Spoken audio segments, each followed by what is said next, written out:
All right, so I am checking out ROLLiE and the Desert Drive, the post-jam version, and I'm joined by Limbo Not and Limboette. both Limbo, I'm Yes, told. great. All right. So yeah, if you can, I guess we'll start with Limbo Not. If you can start by talking about your background in game development and your role on this project. Just each go in turn. Well, we started doing game dev together several years ago when we participated first time in Ludum Dare. This is our eighth entry by now. Nice.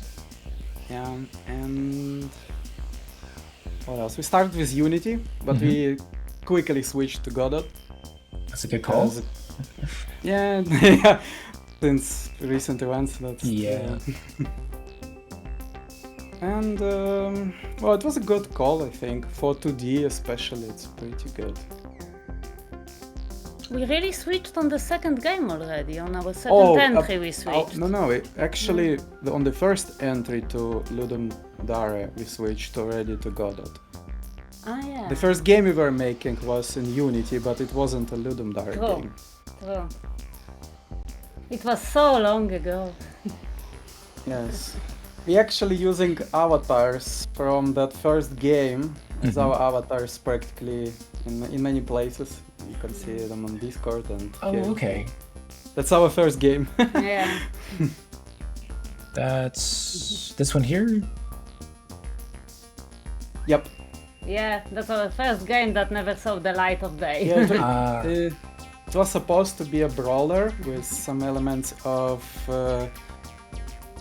what do you call it? Roguelike elements. Yep. Yeah. Right. We abandoned the project. Sad to say. Okay, so I'm realizing this is a game that I definitely should have read the itch.io page for how to play, but Oh, it has some Actually, tutorial in the post-jam there is a tutorial in game, so you won't be lost. okay. Yeah. Hopefully. Okay, here we got a little enemy robot approaches with a mischievous grin. I'll decrypt all your partitions. I'll decrypt them real good. Okay, here we go. So we've got a console, we've got an action bar, we've got programs that run when you reach the end of its block. So, interesting. Yes, my action bar, enemy action bar shows as evil plan. My action bar, okay, so this is the enemy. So what I should do is block, smack, and what is encrypt? Consume to prevent, let's try that, I guess. Let's see. So they're going to try to smack, but I'm going to try to block. And then I smack, and then they're going to, well, I encrypt, but I took damage. Okay. Not voice acting the enemy like Skeletor as a blunder. Oh no. What does a floppy disk sounds like? Because that's what this looks like to me. Okay, interesting. Yeah, so the concept for enemies in this game was so they all will have these floppy disk heads. Oh, all of them have it? No, Yeah, I think one... except for the last boss and for the, the boss, friendly robot. All of them have floppy disk heads. Okay.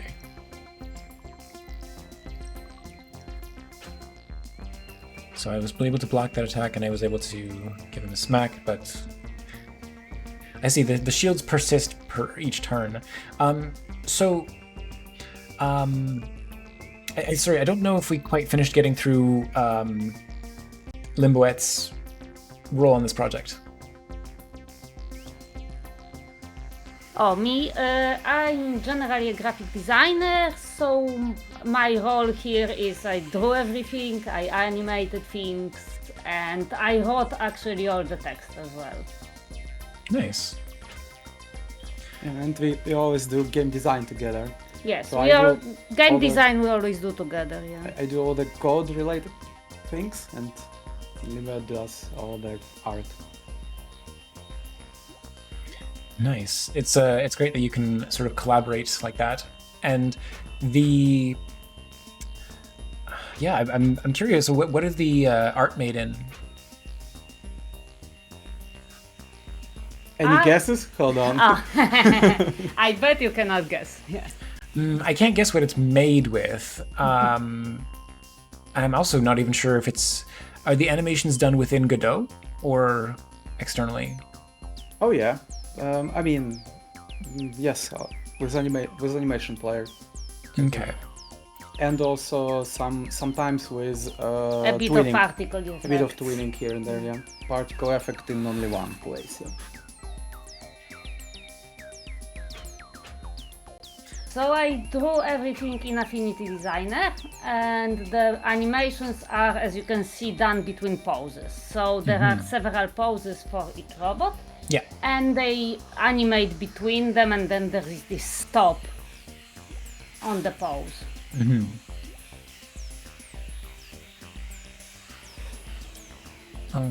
Right.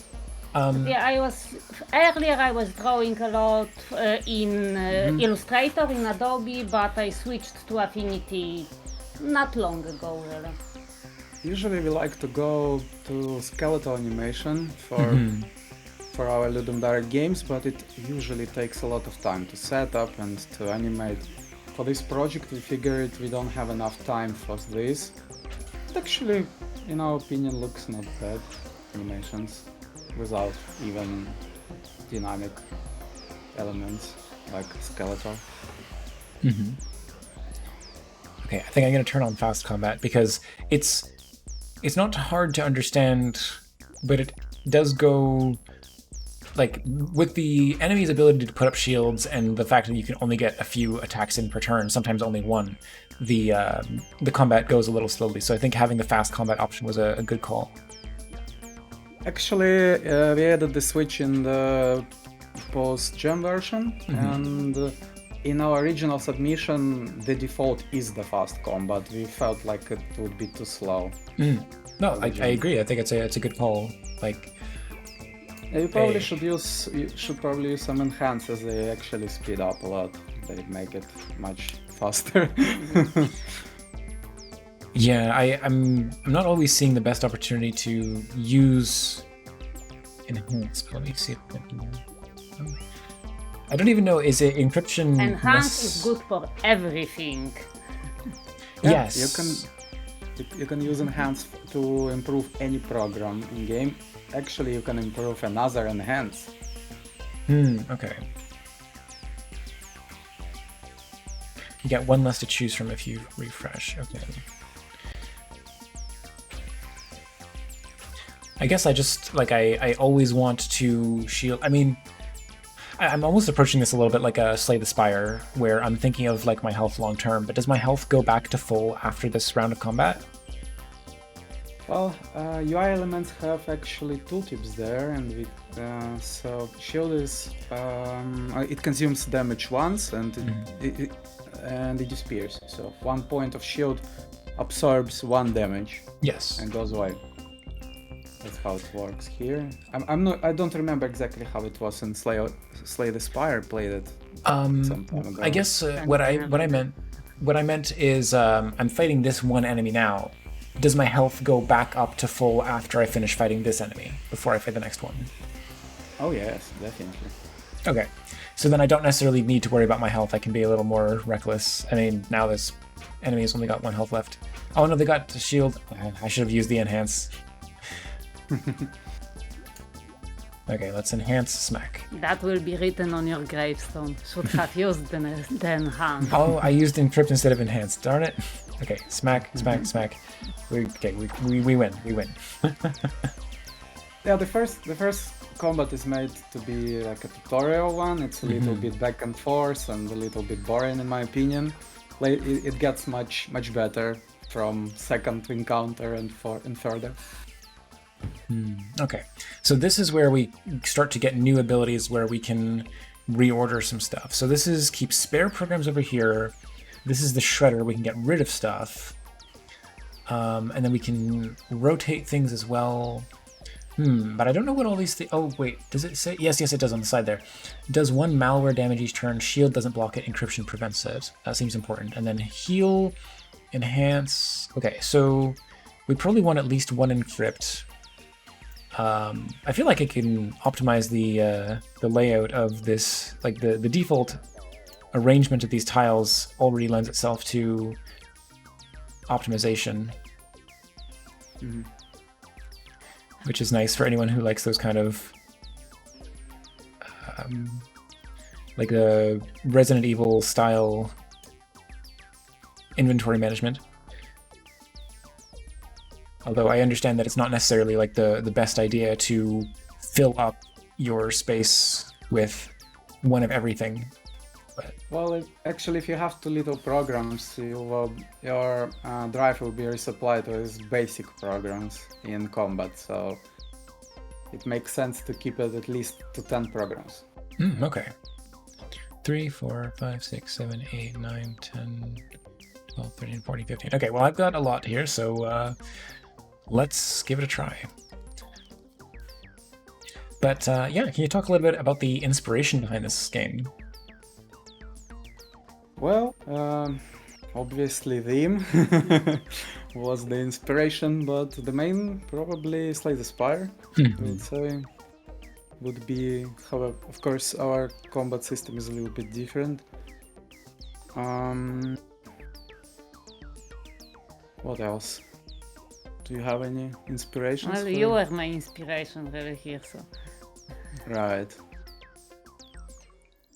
Well, I had this idea about to make a robot game for a while, and I think this is some kind of synthesis of that idea that was brewing in my head and the theme that came up. Certainly shaped the game in a different direction than the original thought I had about it. Yeah, but... Yeah, I mean, I could definitely see the Slay the Spire early on in the game, like getting to see the enemy plan for each turn. This hack will shred a random program unless you have at least 2 encryption. Okay, well, we have no encryption right now, so we're just gonna have that happen to us. But let's try enhancing, double, and smacking. And then, I don't know. All right. 4x. Oh, no, we lost something straight out of our hard drive, I see. We almost managed to kill him before we had to deal with that, but we'll just lay down the smackdown here. Yeah, the shapes. I mean, some of them are tetraminos. Like literally, this like S block or Z block is a tetramino. This one is a pentamino. But I do like the idea of having these like odd shaped pieces that you need to like sort of fit onto here. So.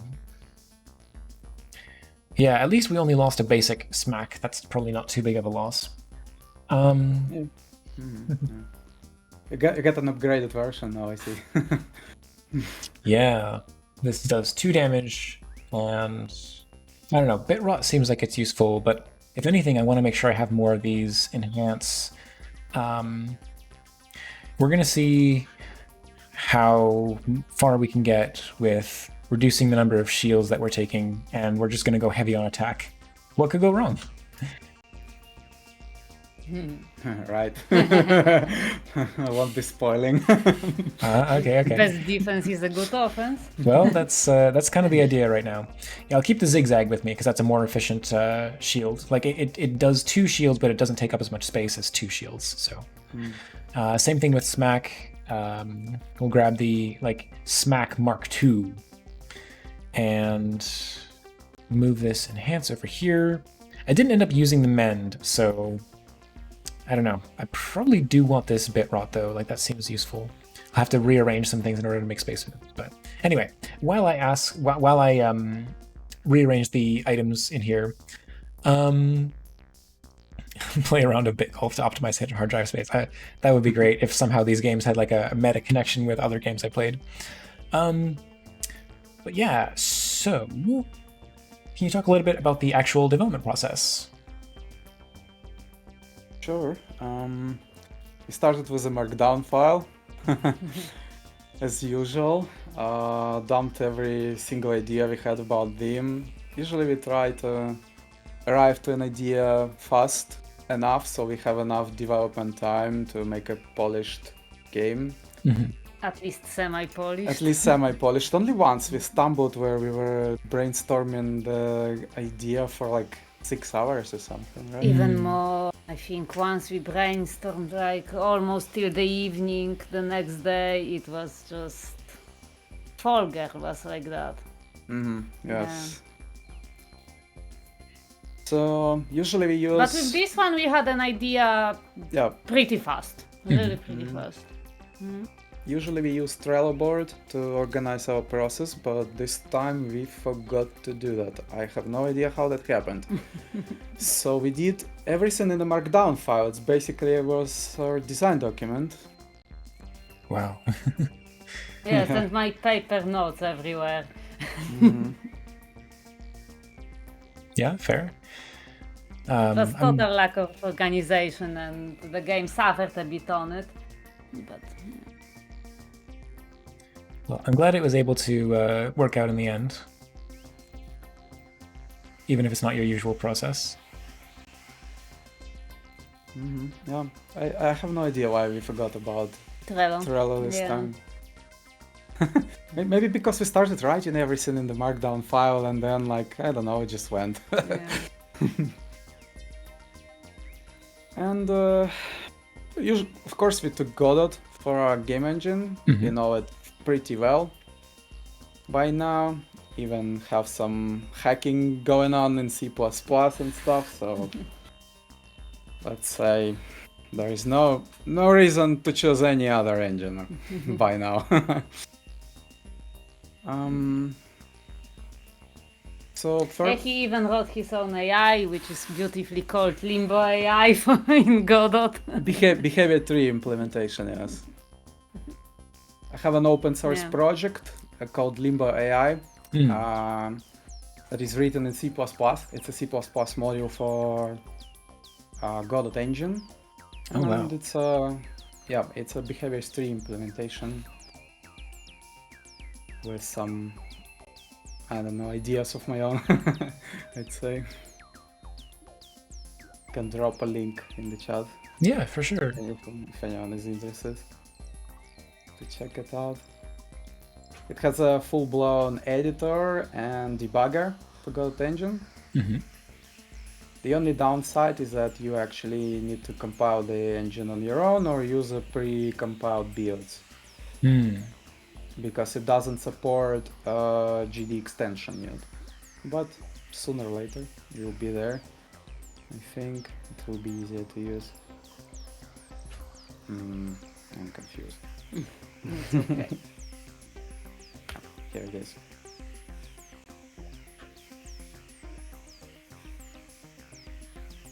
So I started working on the implementation for this, let's call it inventory system, I guess.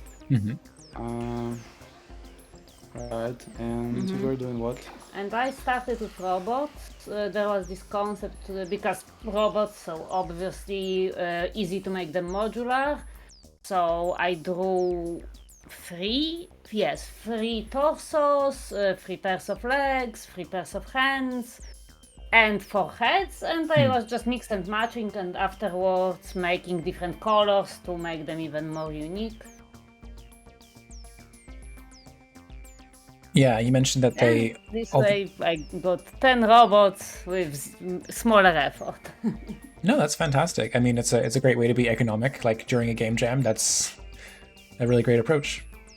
Well, we actually ended up making, what, 12 of them, and each of them having 4 there's images? Actually 12 robots, and everyone If you think about it, it's almost over 40 assets from just robots. That's insane.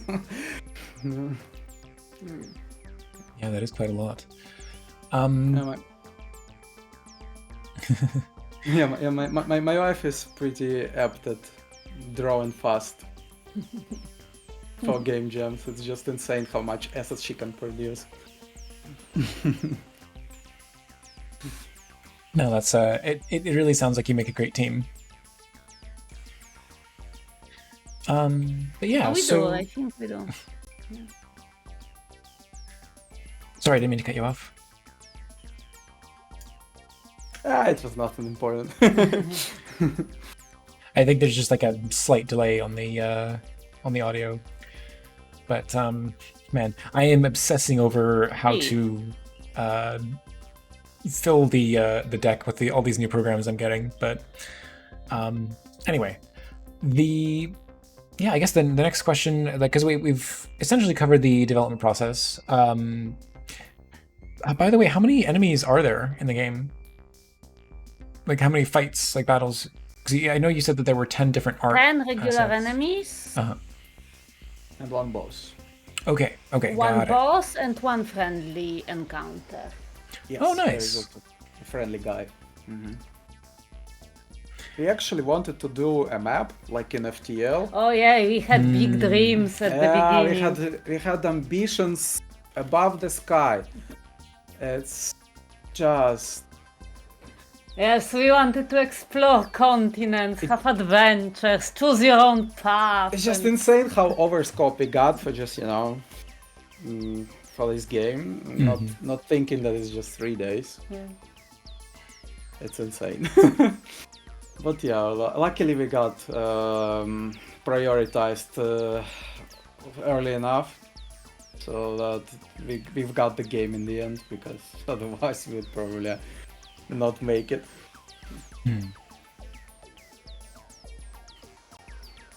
He was still trying 40 minutes before submission Right. time. He was trying to implement a new feature.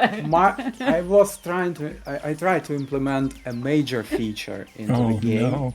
We had this idea and I really wanted it. 40 minutes before submission hour I decided, okay, I'm gonna do it. I just got this fever, I don't know, dream to do it. Well, it didn't make it. The idea was to have bad blocks in the game. That we have this hard drive and it's failing and we are getting these bad blocks from time to time. So I was thinking maybe either after every fight you get a bad block which appears randomly on the surface of the drive, and it destroys the program that is in its place, and also kind of changes the space of the drive for the player. In the end, it ended up being a shatter program, but without bad blocks that just destroys the. So it wasn't at least a wasted effort.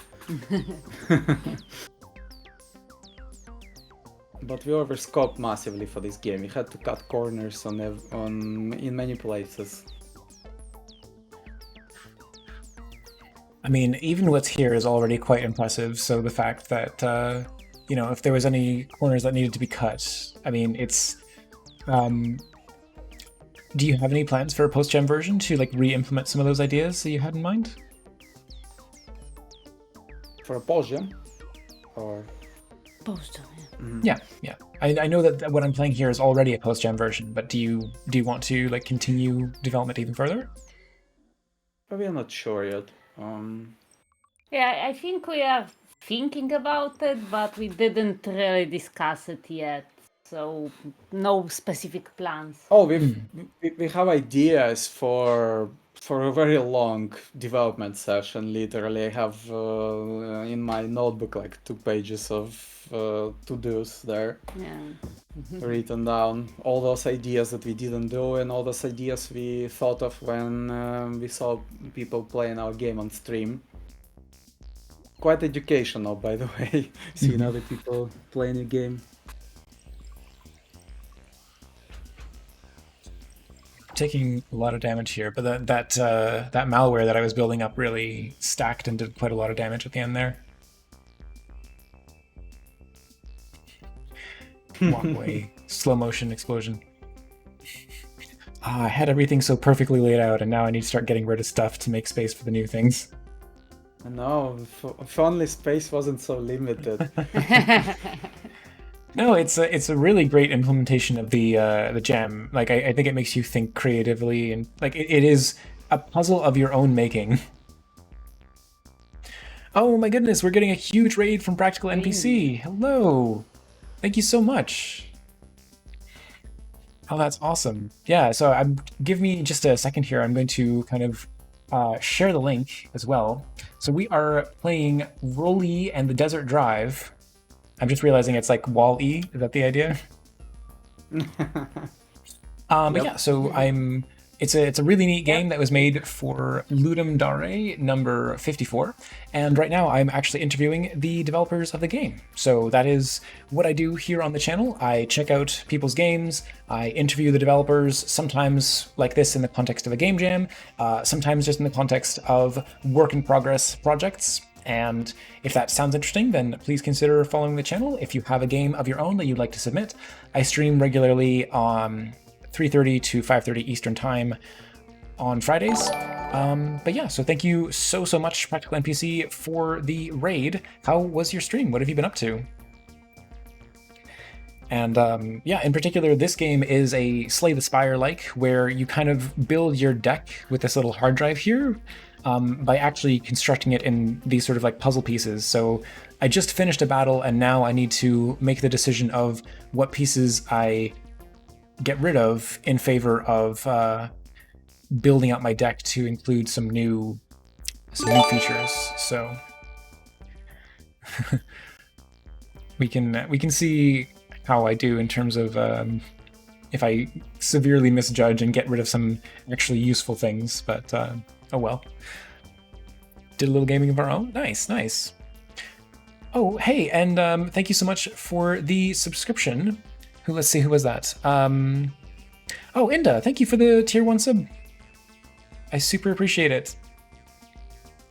And just because I did this earlier, I'm going to go to Inda right now, and I'm going to, sorry, my screen just came out there, and I'm gonna add the supporter role to you on Discord. Thank you, super appreciate it. Yes, we did get up to 10. I don't know why the scrolling support banner, like the thing doesn't say, but yeah, 10 subs is huge. I will endeavor to get a list of all the subscribers on the channel and make a scrolling support banner. This is something that I had before, and then I lost a lot of data because of a hard drive. It's not even a hard drive malfunction. I formatted it. Let this be a lesson to everybody. If you're going to format a hard drive, unplug every hard drive except for the one you want to format, because if you have two hard drives that are the same capacity, it's really hard to tell them apart in the Windows drive interface. So I wiped my whole Twitch layout. So yes, thank you so much. That is incredibly generous of you. But yeah, sorry for the tangent there, but the next question I wanted to ask was, what was the most difficult problem that you encountered during the game jam, and how did you end up solving it? I guess the most difficult problem here was the inventory system, because Godot lacks mathematical libraries for operating on 2D arrays and such. So I had to implement all kind of mathematical functions like transposing the matrix and such to just achieve this. Oh wow. And I decided to go for the split between what is seen on screen and how the data is being stored. So there is like data arrays there that are being worked on behind the scene, and it's been shown on screen via completely separate classes. So in the hindsight, maybe I should have just went for a God class or something, because this has taken a lot of time. Yeah, I can see, like, if there isn't a simple interface of doing this, having to implement this kind of so fundamentally so did you say, is it a one-dimensional array or a two-dimensional array? This is a two-dimensional array, yes. Okay, so then you're sort of like checking through it, like doing your own version of collision detection just by checking the cells to see whether you are allowed to drop a tile into the space? For this, no. Actually, for programs, I went for a shortcut. We just implemented a node Okay. that has a graphics on it, yes, and it checks for mouse events. That was simpler Okay. to do. However, all the program logic, like installing a program, uninstalling a program, and checking if you can place a program in its space and so on, it's all made by data class. Mm-hmm. Okay. Sub 24 sure is possible, but there needs to be a jump and skipping. Oh my goodness. One from 3 close short platforms and then jumping to the 2 wide platforms without touching the ground with 1 bump. Oh, okay, I see that there's a separate conversation happening here for Inda's game in terms of sub 25. Okay, for some reason I thought the sub 25 was talking about me getting 25 subs, and I'd be like, oh my god, 25 subs, that would be amazing. That would actually like make it worthwhile for me to stream, because my god, I hope everyone is aware that the amount of time that you spend on stream is roughly proportional to the time that you spend off stream preparing for streaming. So yeah, it's a lot of time. 25 subs on the channel. I mean, someday maybe. Right now, not a lot, but I do appreciate everyone's support.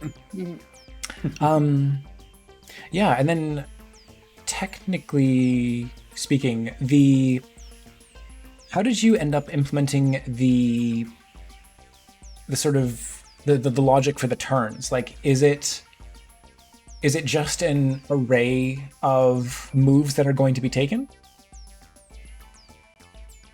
Well, this all is implemented in one single file. Because at first I wanted to split everything up, like having combat logic in one file, campaign logic in another file, perhaps having enemy and player separate some kind of nodes and such.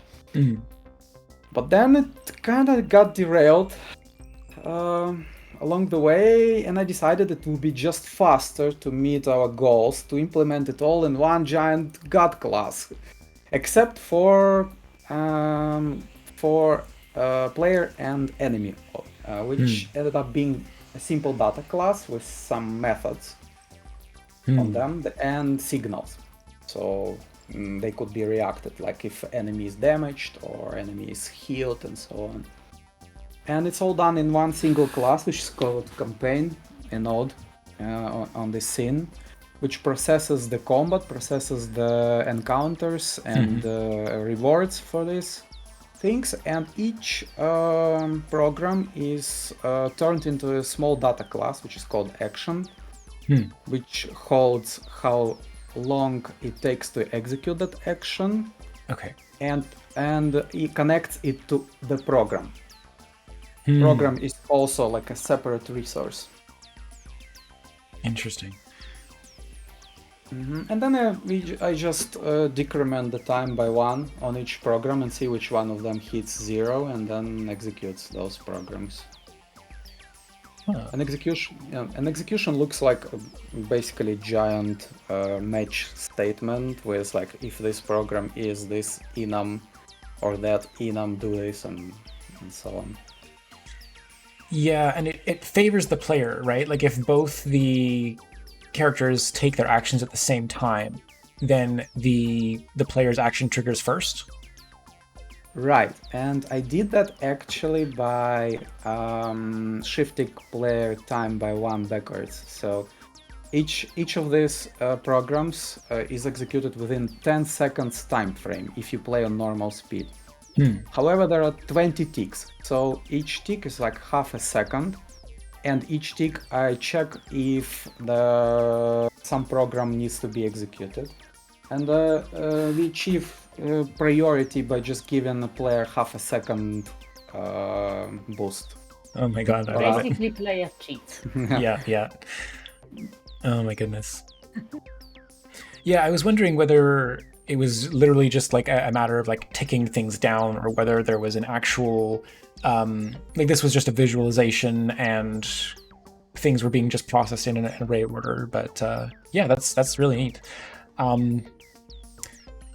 So Do you remember? Do you recognize like how far am I in the game? Like, am I close to the end, or is there still a few fights to go? Have you met the friendly robot already? No, No. he didn't. No. Friendly robot is just after a half. Which name so- is this guy have? If you want mouse over anything, there will be a combat lock, and it says which robot is that one. I think. Oh, Vito. yeah. But I also just beat. I think he's a fourth. Okay. Byte, I can check. Well, I've also been like really taking my time in like reorganizing my deck each round. Oh, if you want to skip to the end, we have debug tools there embedded. I was using them for testing. That's You really can press- cool. You can press Ctrl F9 and there will be a whole array of debug tools there. I don't know if I want to skip ahead necessarily. I just All right. yeah, I think that if anyone else has any questions they would like to ask about the game or how any of these systems work, like it is a very systems heavy game, so I'm definitely curious, and I'm sure others are too. But yeah, so in terms of like post-gen plans, I know I sort of asked about this earlier, but sorry, I'm trying to remember, like what did you say in terms of like making a implementing some of those other ideas that you had? You mentioned that you had like all these ideas, and then Right. So I will answer the first question. Baito is enemy number 5, and you have 1, 2, 3, 4, 5 enemies ahead and friendly guy. right. So it's half of the game, basically. If I remember correctly, when I was playtesting, knowing all the mechanics and everything, it took me around 17.5 minutes to finish the game, so it's pretty long for a gem. Since we were in such a hurry, we actually couldn't even judge the scope, how long the game is, because the structure of the campaign and all these programs and routines for all the robots were done practically in the last hour, because we didn't have systems implemented until last 2 hours of the game. Yeah. Oh my god. That was insane. Yeah. We were worried that it actually wouldn't work, and some things didn't work correctly because some programs wouldn't fit on an action bar, so some robots are like having only 2 routines executed. At least I have built a precaution. If a program doesn't fit on an action bar, the robot just, ignores it. Okay. And what was the second question? Post-gen. Post-gen plans and our overscoping, right? Yeah. Well, more just a matter of like, how many of those ideas do you actually want to take the time to implement now that we are in once the game jam period is over? Or Well, we already implemented some of the ideas. Like, for example, in our original submission, we lacked the counter for the damage over time, the malware damage over there. That's the thing. That's the We biggest lacked a thing. bit of feedback for the player. Yes, that's the biggest thing that actually was missing. And we didn't have in-game tutorial. That's the other Right. thing. And we added a program called Breach. That's actually practically it. We did some We didn't rebalancing, do much. but it was very tiny bit. Like those robots that couldn't fit a program into their routine, we just gave those enemies a different routine. Yeah. So that's And it. as to making it into some bigger game, bigger experience, we are sort of not sure whether we want Yeah, to and do we that. have a project that we're working on Yeah. right now. It's an unannounced game about underwater exploration. okay. So I'm not sure we want to be distracted so Yeah. much. No, I totally understand. DLC where you get an SSD, you can do twice as many moves each turn. Oh my goodness. I can imagine other moves like like a repeat function, like you do something twice and that. But you've already got the enhance. That's kind of doubling the effectiveness of something that you do. But Enhance, That reminds me, by the way, that originally we had the idea that there will be 2 bars where you put programs on. oh my Because goodness. our action bars, we are not mentioning it in the game anywhere, but we call it internally cache. So you sort of load the program from RAM to your cache. Okay. And we're thinking that we will have hardware upgrades. So along the way, you will be sort of getting new CPU, perhaps new HDD. And one of our ideas was that you would get a CPU with upgraded cache, so you will have 2 bars for your programs. And so will your enemies. So, but that didn't make it into the game. Right.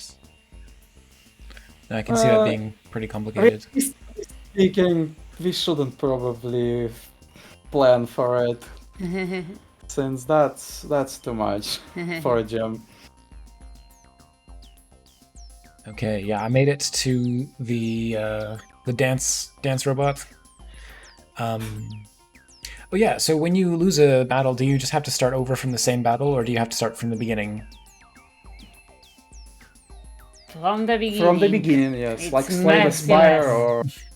or like, yeah. Well, technically there is a debug panel, so you could You could cheat. But... cheat. Yeah, Yeah. you could cheat. Right. You could add yourself programs. You could skip encounters. Yeah.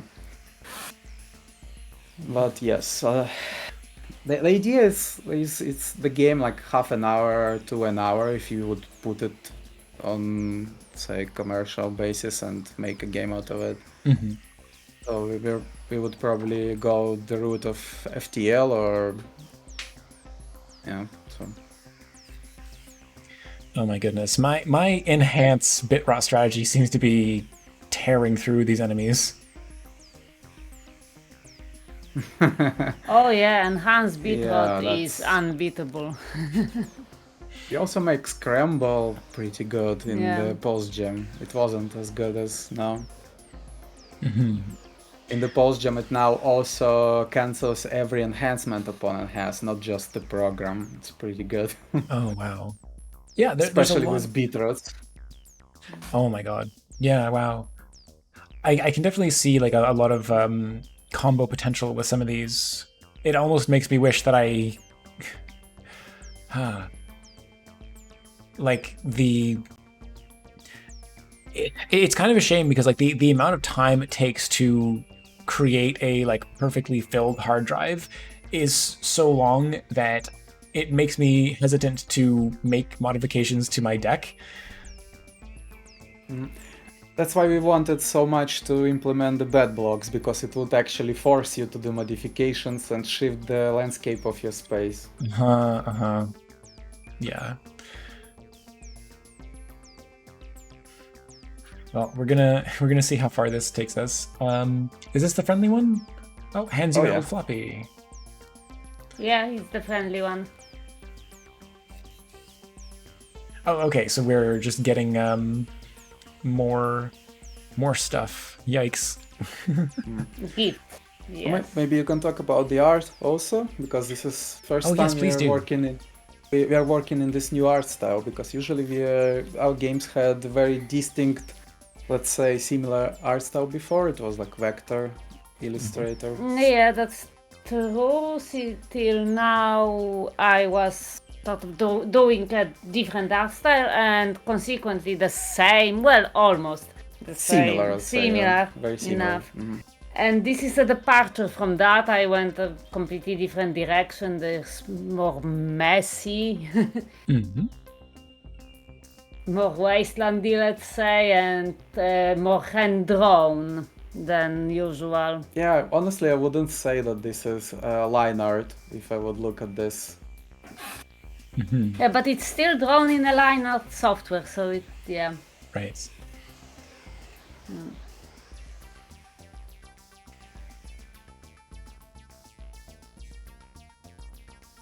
And it's also a new genre for us, because it's first time we're making sort of turn-based game. True. Usually we are going for some kind of adventure game don't starve, something like that. I don't know, depends. But yeah, we usually stick to action genre, True. action adventure. Yeah. Yeah, I'm including one shield here, but everything else is just enhanced bit rot and some damage. A little bit of fun. We'll see how this goes. I did notice that one of the abilities like removes encryption from my opponent. It's like, oh buddy, you're gonna have a bad time. Oh no, I have no offensive abilities. I have only enhance and, well. You can You can always change your hand. mulligan. There's a Oh, button there on the yeah. left. You can redraw your hand. Yeah, but then I Once get you one can. less thing. So you know what? I think I'm Yes. I think you I'm okay with definitely- this.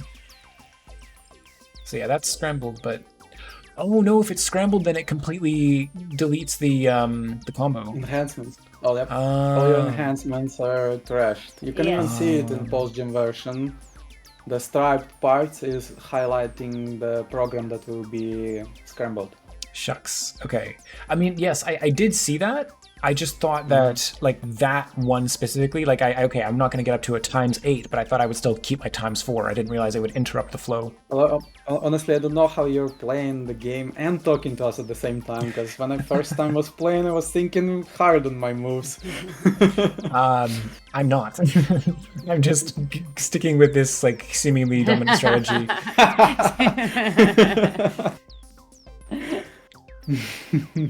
Oh, but I think they're. Oh well. Oh, I got bad news for you, buddy. We're gonna breach. We're gonna enhance. We're gonna bit rot. I was like, oh, why did they not take any damage? Like, oh, it's because their encryption was too high, I guess. Or wait, no, okay, maybe I didn't understand how the breach was supposed to work there, because I thought they would actually remove. Yeah, it's because your time is shifted by half second back, so your breaches okay. actually work before they're encrypt. Okay, so you were asking how am I playing and talking at the same time? I'm playing badly. I should have been paying more attention.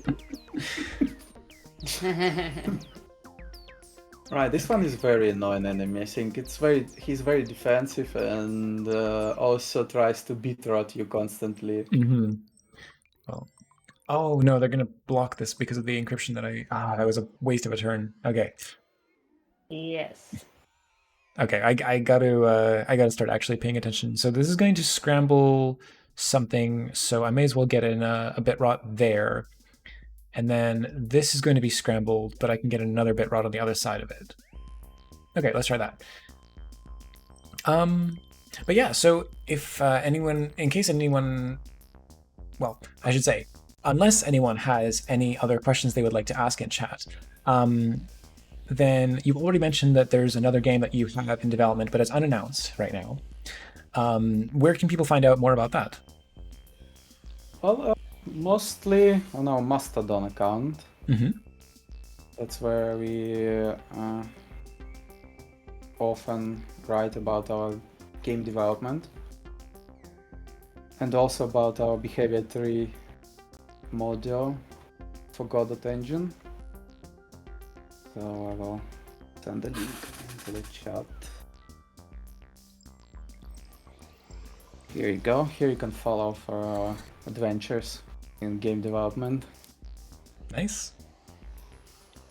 Oh, that jerk, he deleted one of my bit rot abilities. Oh no. Well, you have actually, I think, a victory in your pocket now. I mean, I think Yeah. so, because this bit rot is about to shred through that remaining health. As long as they don't do anything on this turn. Okay, so Oh, this... they have an ending. Oh, well, no, maybe not. Well, I can still do this. So we're going to... Oh, no, so this is where the breach actually...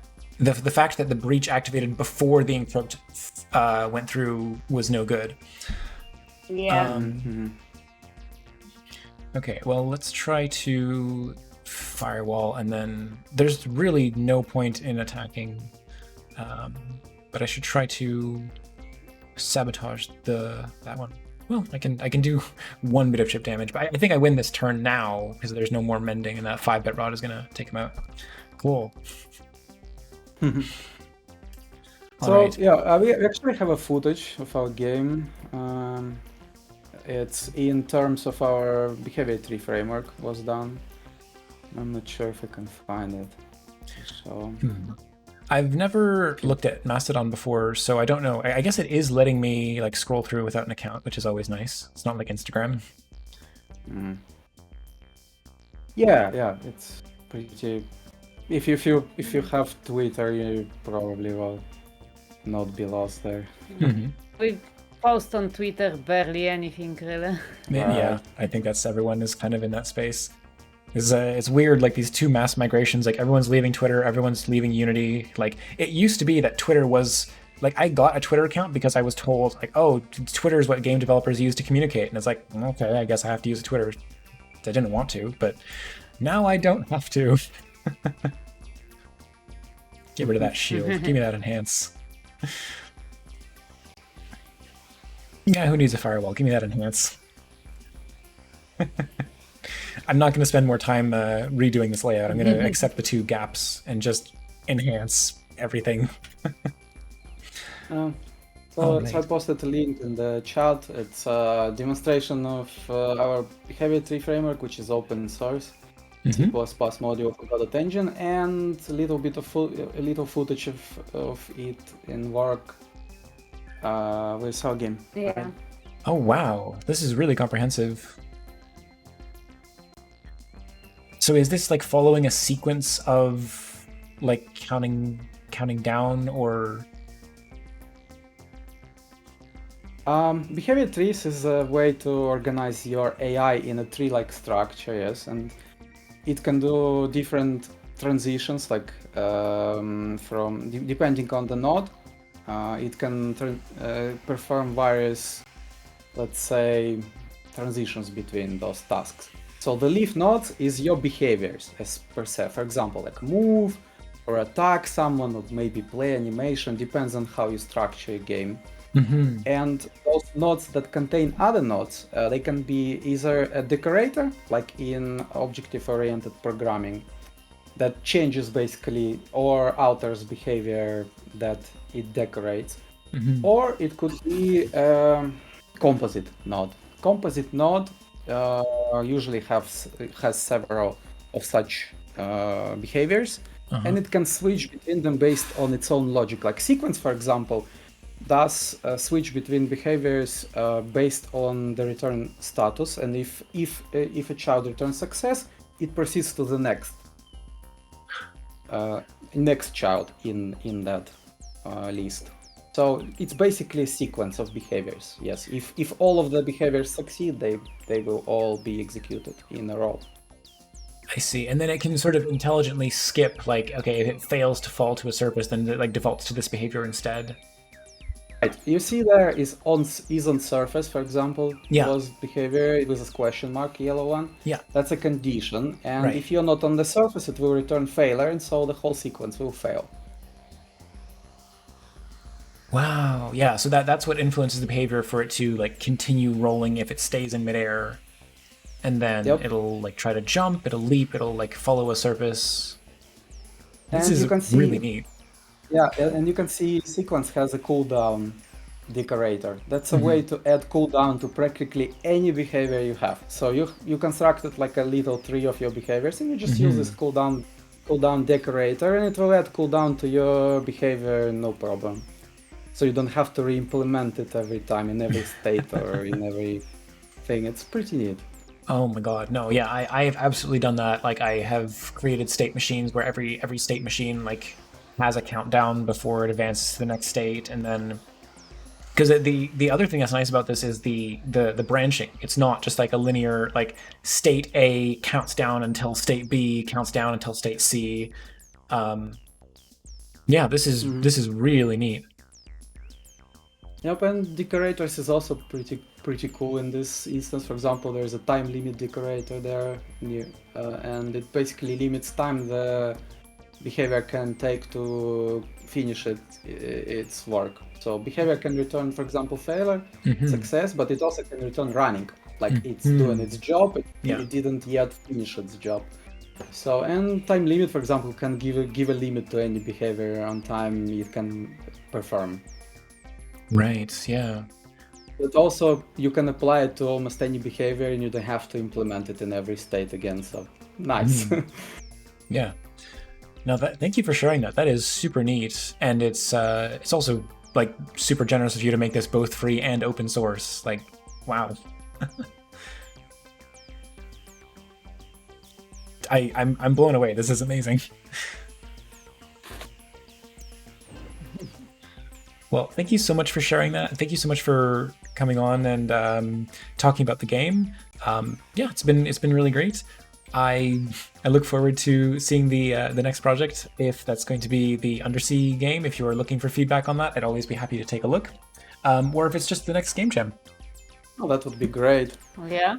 And it was a pleasure. Thank you for such a Thank cool you. format. Yeah, thank Nobody you is for doing such having an us, awesome yeah. format, I think, in Ludendorff, right? Thank you. I always appreciate it, and I'm glad. I always it's great to hear that people are enjoying it. So, thank you so much. Thank you. Okay, bye for now. Bye. Bye.